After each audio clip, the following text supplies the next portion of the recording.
শত অত্যাচার নির্যাতন সত্ত্বেও বিএনপি নেতাকর্মীরা রাজপথ ছাড়েনি, কৌশলের নামে গুপ্ত বেশ ধারণ করেনি, তাই অপপ্রচার চালিয়ে কেউ বিএনপিকে দমন করতে পারবে না বলে মন্তব্য করেছেন দলটির চেয়ারম্যান তারেক রহমান।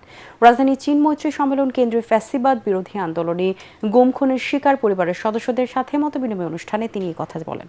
এ সময় তারেক রহমান বলেন, গণতন্ত্র প্রতিষ্ঠার আন্দোলনে গুম খুনের শিকার পরিবারের পাশে থাকবে বিএনপি। তিনি আরও বলেন, প্রতিটি অন্যায় গুম খুনের বিচার অবশ্যই হবে। বিএনপি চেয়ারম্যান বলেন, ফ্যাসিবাদের পতনের মাধ্যমে দায়িত্বশীল সরকার ও রাষ্ট্র গঠনের যে সুযোগ এসেছে তাকে কাজে লাগাতে ব্যর্থ হলে শহীদের আত্মত্যাগের যথাযথ মূল্যায়ন করা যাবে না। মিথ্যা মামলা, হয়রানি, নির্যাতনের পরও বিএনপির একজন নেতাকর্মীও কিন্তু রাজপথ ছাড়েনি। কৌশলের নামে গুপ্ত কিংবা সুপ্ত বেশ ধারণ করেনি বিএনপির কর্মীরা।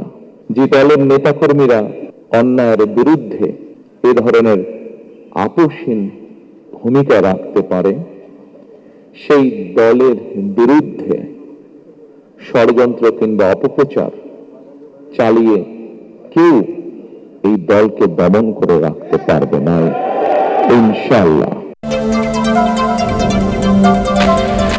আসন্ন জাতীয় সংসদ নির্বাচনে 11 দলীয় জোট থেকে ইসলামী আন্দোলন বাংলাদেশ বের হয়ে যাওয়ার পর জরুরি বৈঠক চলছে বাংলাদেশের জামায়াতে ইসলামীর কেন্দ্রীয় নির্বাহী পরিষদ। রাজধানী মগবাজারে কেন্দ্রীয় কার্যালয়ে এই বৈঠকে সভাপতিত্ব করছেন জামায়াতের আমির ডক্টর শফিকুর রহমান। জামায়াতে ইসলামের সহকারী সেক্রেটারি জেনারেল অ্যাডভোকেট এহসানুল মাহবুব জুবায়ের জানিয়েছেন, জামায়াতে ইসলামী 11 দলীয় নির্বাচনী ঐক্যের বিষয়ে শেষ মুহূর্ত পর্যন্ত অপেক্ষা করবে। ইসলামী আন্দোলন যদি না ফেরে তাহলে বাকি 47টি আসনে প্রার্থী চূড়ান্ত করা হবে।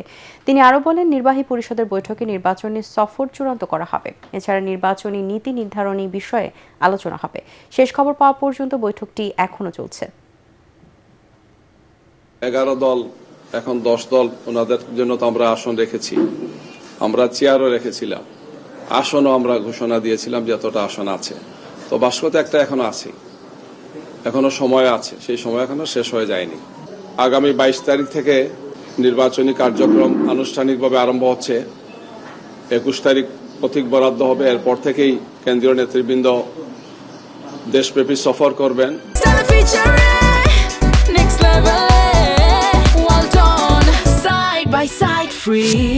পাল্টাপাল্টি মনোনয়ন বৈধতার বিরুদ্ধে আপিল, প্রার্থীদের আপিল কক্ষে বাকবিতণ্ডা হাতাহাতি। নির্বাচন কমিশনে আপিলের বিরুদ্ধে 8ম দিনের শুনানিতে চলেছে নানা নাটকীয়তা। ইসির আপিল শুনানি কক্ষে এনসিপি নেতা হাসনাত আব্দুল্লাহ ও তার আইনজীবীর সাথে ফেনী 3 আসনের বিএনপির প্রার্থী আব্দুল আওয়াল মিন্টুর বাকবিতণ্ডা ও হাতাহাতির ঘটনা ঘটে। পরে শুনানি কক্ষে নিরাপত্তা জোরদার করা হয়। এছাড়াও দুপুরে কুমিল্লা 4 আসনের এনসিপি প্রার্থী হাসনাত আব্দুল্লাহ ও একই আসনের বিএনপি মনোনীত প্রার্থী মঞ্জুরুল আহসান মুন্সি মনোনয়ন বৈধতার বিরুদ্ধে পাল্টে আপিল আবেদনের নিষ্পত্তির কথা রয়েছে। চট্টগ্রাম 4 আসনের প্রার্থী মোহাম্মদ আসলাম চৌধুরীর বিরুদ্ধে 2177 কোটি টাকা ঋণ থাকায় তার আপিলটি পেন্ডিং রাখা হয়েছে। এছাড়াও এদিন একাধিক দ্বৈত নাগরিকত্ব বিষয়ে চলা আপিলের নিষ্পত্তির কথা রয়েছে। এদিকে আচরণবিধি নিয়ে নির্বাচন কমিশনের কাছে শোকজের ব্যাখ্যা দিয়েছেন বাংলাদেশ খেলাফত মজলিসের নেতা মামুনুল হক। জুলাই যোদ্ধাদের রক্তের উপর দিয়ে অন্তর্বর্তী সরকার এসেছে। রাষ্ট্র বিনির্মাণে সংস্কার না হলে জুলাই যোদ্ধাদের সাথে বিশ্বাসঘাতকতা করা হবে বলে জানিয়েছেন প্রধান উপদেষ্টার বিশেষ সহকারী আলী রিয়াজ। রাজধানীর বিয়াম মিলনায়তনে গণভোটের প্রচার ও ভোটের উদ্বুদ্ধকরণের উদ্দেশ্যে বিভাগীয় মতবিনিময় সভায় তিনি এই কথা বলেন। গণভোটে হ্যাঁ জয়যুক্ত হলে সাধারণ জনগণের কি কি উপকার হবে এবং না জয়যুক্ত হলে কি কি ক্ষতি হবে তা তুলে ধরতে সরকারি কর্মকর্তা কর্মচারীদের আহ্বান জানান আলী রিয়াজ। বাংলাদেশের রাজপথে 1400 মানুষের রক্তের মধ্যে দিয়ে এই সরকার প্রতিষ্ঠিত হয়েছে। এইটা মনে রাখুন। নৈতিকতার প্রশ্ন তুলছেন তো, আসুন আমরা নৈতিকতার প্রশ্ন তুলি। নৈতিক জোটটা হচ্ছে ওই মানুষের আত্মদান। একটা ফ্যাসিবাদী শাসক যে পালিয়ে যেতে বাধ্য হয়েছে কি কারণে? বাংলাদেশের মানুষ তাদের বাংলাদেশের সংবিধানের 7 অনুচ্ছেদে যে পিপল উইলের কথা বলা হয়েছে, জনগণের অভিপ্রায়ের কথা বলা হয়েছে, সেইটা বাংলাদেশের রাজপথে প্রদর্শিত হয়েছে, সেই অভিপ্রায় প্রকাশিত হয়েছে এবং তার ভিত্তিতে এই সরকার প্রতিষ্ঠিত হয়েছে।